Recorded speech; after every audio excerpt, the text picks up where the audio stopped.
Good evening all. Welcome back to my channel. आज की इस क्लास में हम करने वाले हैं जो आपका HP PGD कमीशन के लिए 20 नंबर का CDPS साइकोलॉजी दे रखा है उसका सेकंड टॉपिक, जिसमें जो सेकंड टॉपिक है वो दे रखा है इन्होंने इंडियन नॉलेज सिस्टम। ठीक है, तो उसके बारे में हम जो भी इंडियन नॉलेज सिस्टम है, एजुकेशन सिस्टम है, उसके बारे में डिटेल में यहाँ पे बात करेंगे, जहाँ पे वैदिक पीरियड वगैरह के बारे में इन्होंने पूछ रखा है आपसे। ठीक है, अगर पिछली वाली जो पहला टॉपिक था वो वीडियो नहीं देखी है तो उस वीडियो को भी ज़रूर देख लें, और अगर चैनल को अभी तक सब्सक्राइब नहीं किया है चैनल को सब्सक्राइब ज़रूर कर दें। सबसे पहले बात करते हैं हम ancient education system of India. ये एक इम्पॉर्टेंट टॉपिक है, इसमें से क्वेश्चन आने के चांसेस बन सकते हैं। इवन जो TGT के लिए भी, TGT कमीशन के लिए प्रिपेयर कर रहे हैं, उनके लिए भी ये इम्पॉर्टेंट टॉपिक है, तो अच्छे से इस टॉपिक को समझ लें। सबसे पहले बात करते हैं कि the education system of ancient times was regarded as source of the knowledge, tradition and practices that guided and encourage humanity.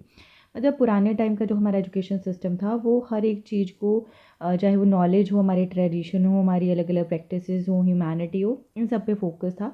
जबकि आज की डेट में जैसे हम ना करिकुलर और को करिकुलर एक्टिविटीज़ पे फोकस करते हैं, ओवरऑल डेवलपमेंट के बारे में बात करते हैं, तो पुराने टाइम में जो नॉलेज है उसके साथ जो ह्यूमैनिटी है, नेचर है, उसको भी इम्पोर्टेंस दी जाती थी। ठीक है, तो मतलब ये जो सिस्टम था पुराने टाइम का, ये किस बात पे फोकस करता था? Moral, physical, spiritual and intellectual aspects of life. आज के डेट में भी हम ऑल ओवर जो डेवलपमेंट है पर्सन की, बच्चे की, उसी के बारे में बात करते हैं। तो पुराने टाइम पे भी यहाँ पे स्पिरिचुअलिटी को भी ज़्यादा ध्यान में रखा जाता था, उसको एम्फेसाइज किया जाता था। ठीक है, नेक्स्ट है it emphasise on value such as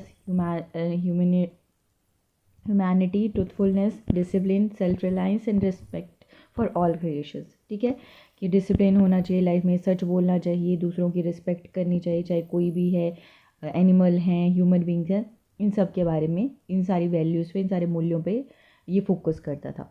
students were taught to appreciate the balance between human beings and nature. Nature और जो ह्यूमन बींग्स हैं, क्योंकि हमारे लिए नेचर बहुत ही इंपॉर्टेंट चीज़ है। नेचर हमारे बिना सर्वाइव कर सकते हैं, बट हम नेचर के बिना सर्वाइव नहीं कर सकते। तो ये पुराने टाइम में इस बात को सिखाया जाता था कि हमें दोनों के बीच में बैलेंस रखना है। Teaching and learning followed the tenets of Vedas and Upanishad, fulfilling duties towards self, family, society, thus encompassing all aspects of life। तो पुराने टाइम में क्या बात की जाती थी, मतलब जो भी टीचिंग थी, शिक्षण था, वो किस पे बेस था? जो हमारे वेद हैं, उपनिषद हैं, उनमें जो अलग अलग बातें बोली गई हैं कि हमारा खुद के लिए, हमारी फैमिली, समाज, हमारे नेचर जो है, प्रकृति, सभी के लिए कुछ रिस्पॉन्सिबिलिटी है, ड्यूटी है, हमें उन्हें निभाना चाहिए। तो इन सारे जो भी हमारे वेदों और उपनिषदों में बातें कही गई थी, उन पर फोकस किया जाता था, वो सारी बातें पढ़ाई जाती थी। Education system focused on learning and physical development. इसके साथ साथ लर्निंग और फिजिकल डेवलपमेंट पे भी ये फोकस करता था। तो ये सैलिएंट फीचर्स भी आ सकते हैं, अगर आपसे सैलिएंट फीचर पूछता है तो आप आंसर कर सकते हो जो भी हमने पॉइंट पढ़े। नेक्स्ट बात आती है सोर्सेज ऑफ एजुकेशन। ये जो शिक्षा है ये कहाँ से प्राप्त की जाती थी? तो जो एंशियंट सिस्टम है एजुकेशन का, वहाँ पे क्या किया जाता था? इसमें जो एजुकेशन है वो एजुकेशन किसकी दी जाती थी? वेदास हो गए, ब्राह्मणास हो गए, उपनिषद हो गए, धर्म सूत्रास हो गए, है ना। इन सब, ये सारे क्या थे? एक तरह से सोर्स थे किसका? एजुकेशन का, शिक्षा का। फेमस स्कॉलर्स वर आर्यभट्ट। उस टाइम के जो फेमस स्कॉलर हैं, इंपॉर्टेंट है, याद रखना है ये भी आपने, क्योंकि हमारी जो नई एजुकेशन पॉलिसी आई है 2020, उसमें भी ये बातें कही गई हैं। जो फेमस स्कॉलर थे कौन कौन? आर्यभट्ट, पाणिनि, कात्यायन और पतंजलि। ये फेमस स्कॉलर हैं, याद रखना है आपने। ठीक है, उनकी जो राइटिंग्स थी या जो भी मेडिकल पेपर उन्होंने लिखे, ऑफ चक्रा and Sushruta, Sushruta were also some of the source of learning.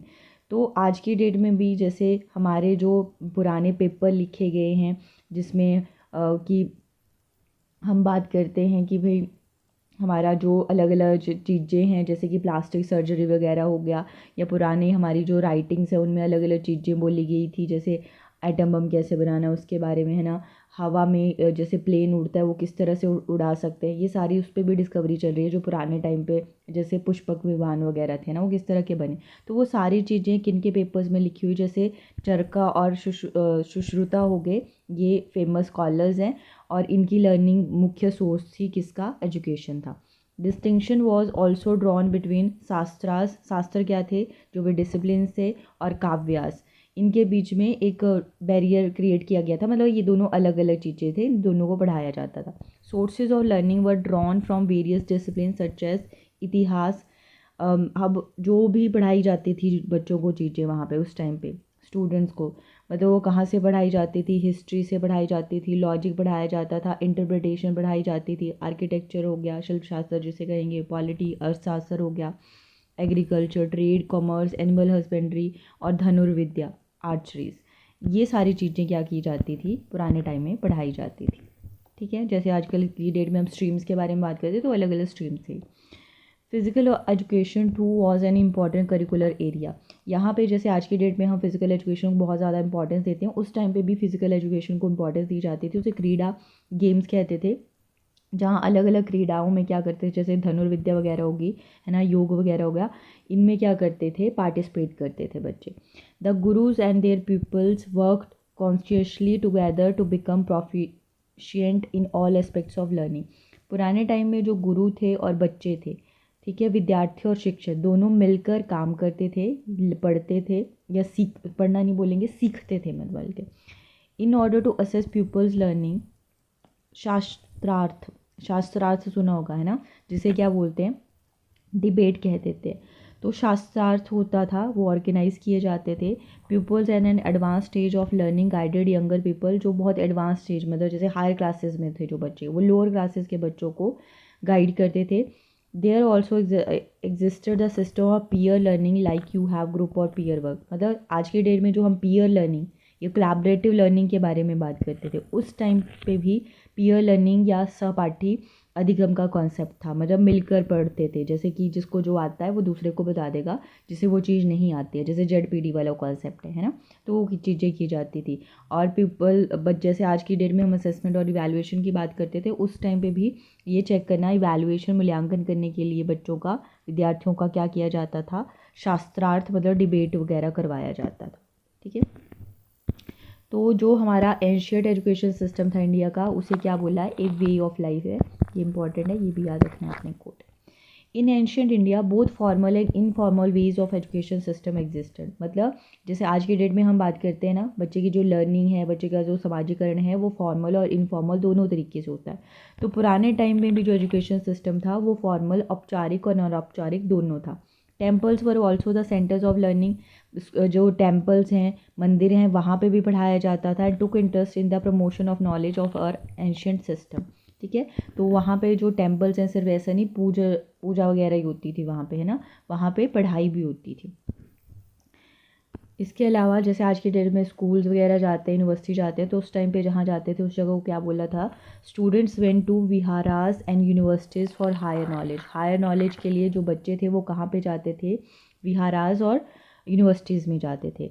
Teaching was largely oral and students remembered and mediated upon what was taught in the class.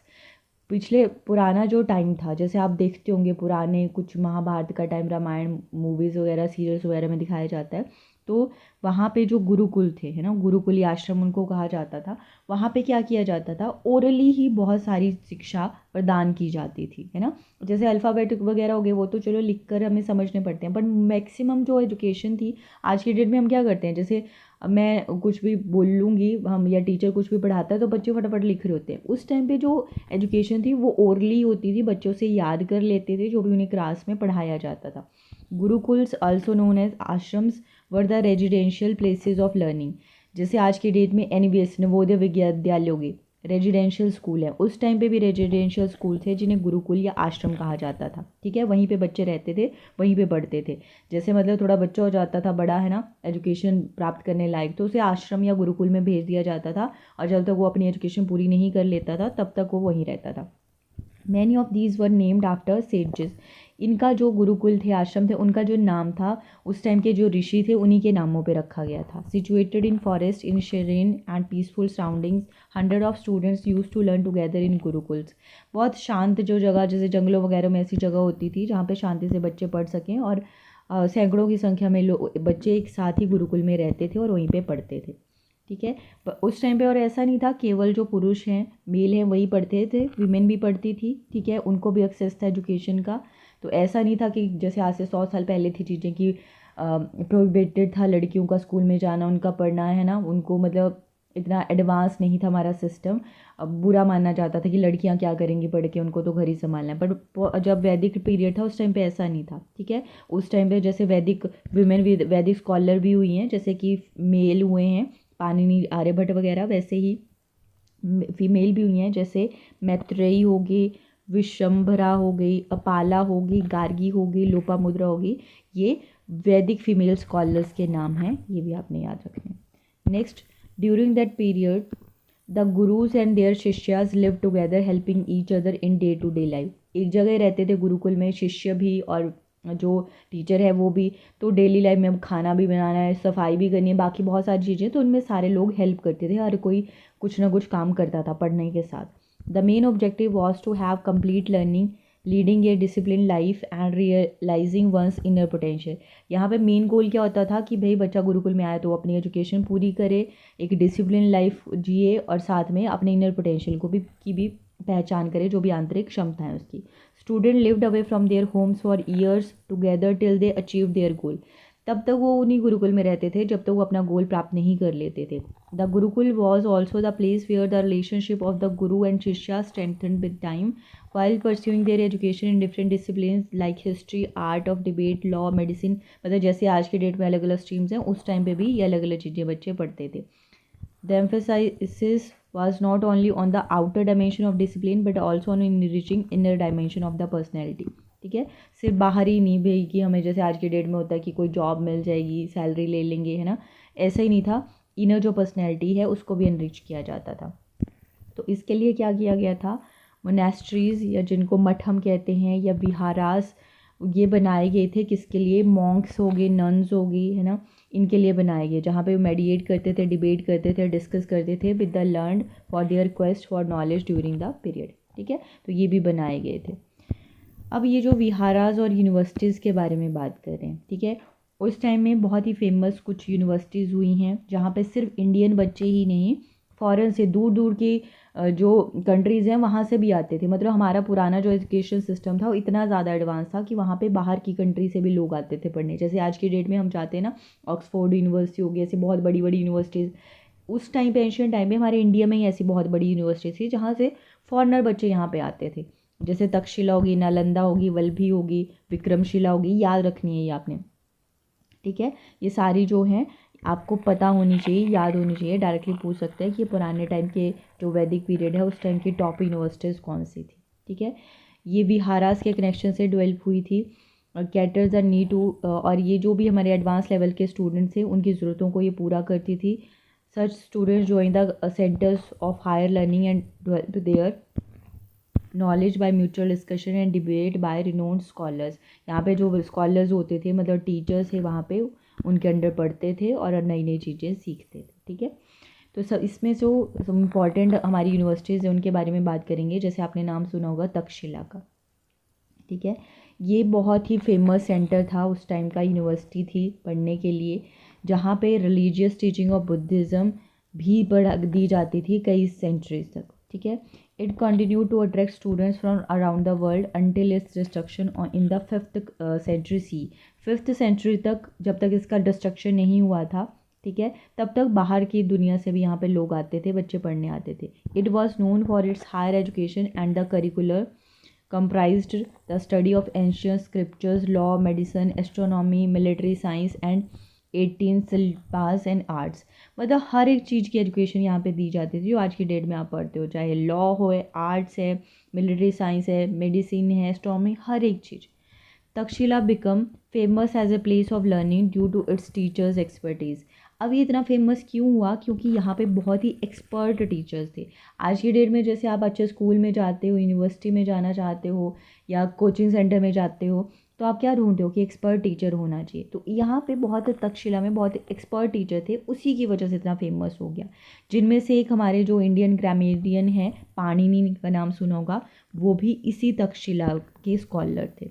ठीक है, he was an expert in language and grammar and authored one of the greatest work on grammar called Ashtadhyayi. आपने याद रखना है, अष्टाध्यायी की रचना किसने की थी, पाणिनि ने की है। ठीक है, Jivaka one of the most renowned physician, Jivaka एक फिजिशियन थे, ठीक है, in ancient time, and Chanakya also known as Kautilya, a skilled exponent of statecraft both studied here. तो चाणक्य हो गए, जीवाका हो गए, पाणिनि हो गए, इन्होंने भी यहीं पे अपनी पढ़ाई करी थी। ठीक है, तो ये भी यहीं के स्टूडेंट्स थे, कहाँ के, तक्षशिला के, ये याद रखना है। तो तक्षशिला के बारे में कुछ और पॉइंट्स हैं, वो भी आपको याद रखने हैं। तक्षशिला जो है वो इंडिया की बहुत पुरानी सिटी का ही नाम था, वहीं पे यूनिवर्सिटी थी, इसीलिए तक्षशिला यूनिवर्सिटी के नाम से इसको जाना जाता था। ठीक है, आज की डेट में ये कहाँ पे है, पाकिस्तान में है। और आज की डेट में ये इम्पॉर्टेंट आर्कियोलॉजिकल साइट भी है, जिसे यूनेस्को ने वर्ल्ड हेरिटेज साइट 1980 में डिक्लेयर किया था, ये याद रखना है। ठीक है, its fame rested on the university where Chanakya is said to have compose his Arthashastra. Archaeologist Alexander Cunningham discovered its यून in the mid 19th century. जैसे हमने बोला 5th सेंचुरी में इसको डिस्ट्रॉय कर दिया गया था, बट इसकी डिस्कवरी फिर से आर्कियोलॉजिस्ट अलेक्जेंडर कनिंघम ने करी थी, कब, 19th सेंचुरी। ठीक है, ये भी याद रखना है, इंपॉर्टेंट है तक्षशिला के बारे में, ये आपको पता होना चाहिए। यहाँ पे रोल ऑफ टीचर भी दिया है, इंपॉर्टेंट है, रोल ऑफ टीचर से आपसे क्वेश्चन बनता है और जरूर पूछेगा एग्जामिनर। तो रोल ऑफ टीचर क्या है, teachers has complete autonomy in all aspects from selection of students to designing their syllabi. मतलब यहाँ पे जो टीचर है उसका रोल क्या था, वो खुद से सिलेक्ट कर सकता था स्टूडेंट्स को भी, कि मैंने कौन से स्टूडेंट्स को पढ़ाना है, और साथ में उनको क्या सिलेबस पढ़ाना है, ये सारी ऑटोनॉमी किसके पास थी, टीचर के पास थी। मतलब ये बोल सकते हो कि टीचर सेंटर था education system. When the teacher was satisfied with the performance of students the course concluded. यहाँ पे बच्चे, जैसे हम बोलते हैं कि बच्चा 9 से 10th में, ये 11th से 12th में अगली क्लास में चला जाएगा, जो एग्ज़ाम है उसको पास कर लेगा तो नेक्स्ट क्लास में चल जाता है। ठीक है, मिनिमम क्वालिफाइंग मार्क्स जो भी 40% या जितने भी चाहिए होते हैं उन्हें आने चाहिए। बट यहाँ पे पुराने टाइम पे, वैदिक टाइम पे ऐसा नहीं था। एंशियंट टाइम में क्या था, जब टीचर स्टूडेंट की परफॉर्मेंस से सेटिस्फाई हो जाता था तो मानना जाता था, तब कंक्लूड किया जाता था कि हाँ भाई इसकी पढ़ाई हो चुकी। ठीक है, he would admit as many student as he liked and taught what his students were keen to learn. यहाँ पे अब जो ऐसा नहीं था कि टीचर अपनी मर्जी से, बच्चे जो पढ़ने के इच्छुक होते थे वो टीचर पढ़ाता था और जितने मर्जी स्टूडेंट्स को पढ़ा सकता था। Debate and discussions were the primary methods of teaching. वहाँ पे ये जो वाद विवाद हो गया, डिस्कशन हो गया, ये प्राइमरी मेथड थे पढ़ाने के। ठीक है, ऐसे नहीं कि टीचर बोलता जाएगा और बच्चे सुनते जाएंगे, वाद विवाद डिस्कशन होता था। Teachers was assisted by there advance level student. और अकेला टीचर ही नहीं, यहाँ पे जैसे पीयर लर्निंग के बारे में बात करते हैं तो एडवांस लेवल के जो स्टूडेंट्स हैं वो भी क्या करते थे, दूसरे बच्चों को पढ़ाते थे, मतलब टीचर की वो हेल्प करते थे। ठीक है, नेक्स्ट यूनिवर्सिटी, इंपॉर्टेंट यूनिवर्सिटी आती है नालंदा यूनिवर्सिटी। ठीक है, नालंदा यूनिवर्सिटी क्या है, यहाँ पर भी दुनिया के हर एक कोने से बच्चे आते थे। यहाँ पे एक चाइनीज़ स्कॉलर हैं आई क्यून और क्यूऑन जैंग, इन्होंने नालंदा को 17th सेंचुरी में विज़िट किया था और ये भी यहाँ के स्टूडेंट बने थे। इन्होंने क्या नोट किया यहाँ पे, कि यहाँ पे अलग अलग जो चीज़ें हैं, बहुत सारी चीज़ें हैं डेली बेसिस पे कराई जाती हैं जो अलग अलग डिसिप्लिन से रिलेटेड हैं यहाँ, और वो जो चीज़ें पढ़ाई जाती हैं वो डिबेट और डिस्कशन के थ्रू पढ़ाई जाती हैं। ठीक है, यहाँ पे जो बच्चे थे वो वेदास भी पढ़ते थे, फाइन आर्ट्स भी पढ़ते थे, medicine, mathematics, astronomy, politics, art of warfare, ये सारी चीज़ें यहाँ पे पढ़ाई जाती थी। ठीक है, तो ये जो नालंदा यूनिवर्सिटी है इसके बारे में भी याद रखना है। ठीक है, 5th सेंचुरी में एक तरह से लर्निंग हब था ये, जो कहाँ पे है आज की डेट में, राजगीर, बिहार, इंडिया में है। नालंदा का नाम सुना होगा, इंडिया में ही है ये। ठीक है, ये ओल्डेस्ट यूनिवर्सिटी है, इसलिए यूनेस्को ने इसको क्या किया है, इसके वर्ल्ड हेरिटेज साइट इसको भी डिक्लेयर कर दिया है। इसके जो रूइंस हैं नालंदा महाविहारा के। ठीक है, तो ये भी एक यूनेस्को की साइट है, मतलब तक्षशिला और नालंदा दोनों को ही यूनेस्को ने वर्ल्ड हेरिटेज साइट का दर्जा दिया है, ये याद रखना है आप। फिर आता है रोल ऑफ कम्युनिटी।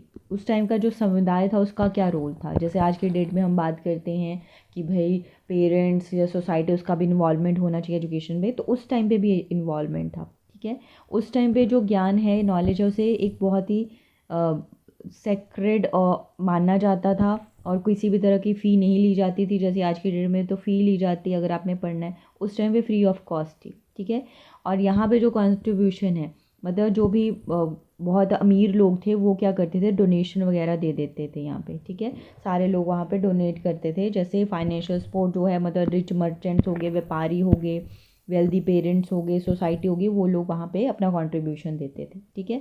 तो एज ए कंट्रीब्यूशन कई बार ये जो यूनिवर्सिटीज़ थी या स्कूल थे उस टाइम के, उनको बिल्डिंग ही एज ए गिफ्ट मिल जाती थी, लैंड दे दिया जाता था कि ये लो लैंड है, इस पे आप अपना यूनिवर्सिटी बनाओ या पढ़ाई लिखाई शुरू करवाओ यहाँ पे, है ना।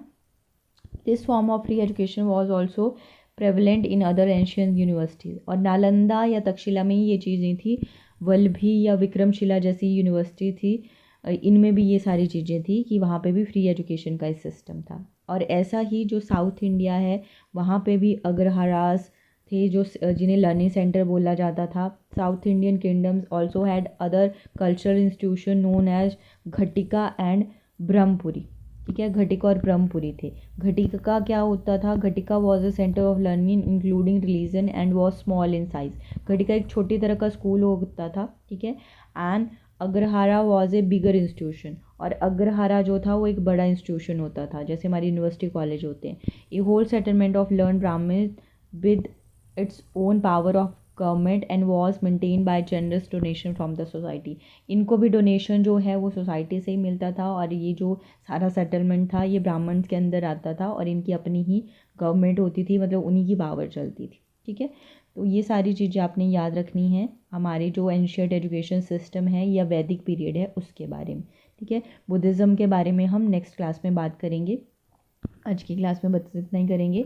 तो चैनल को अगर अभी तक सब्सक्राइब नहीं किया है, चैनल को सब्सक्राइब कर दें, जिससे कि नेक्स्ट जब भी वीडियो आए उसका नोटिफिकेशन मिल जाए, क्योंकि 20 नंबर के आपको आना है। 20 नंबर बहुत इंपॉर्टेंट है, ठीक है। मेरे अकॉर्डिंग पेपर 1 और तो क्वालिफाइंग टाइप का है, बट ये जो 20 नंबर हैं ये आपके मेन पेपर जहाँ से मेरिट बननी है, मतलब 80 जो आपके डोमेन सब्जेक्ट हैं उसके साथ ये 20 मार्क्स हैं, तो इम्पॉर्टेंट है।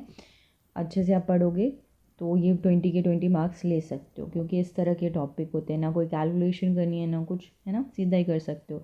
जैसे जो साइंस के स्टूडेंट्स हैं, मैं जैसे फिजिक्स हो गया, मैथ्स, केमिस्ट्री में थोड़ी बहुत कैलकुलेशन भी करनी पड़ेगी, तो ये तो 20 के नंबर फ्री के हैं उनके लिए, ठीक है। तो ये ज़रूर पढ़ें, इसे इग्नोर ना करें। आज के लिए बस इतना ही। Thank you for watching.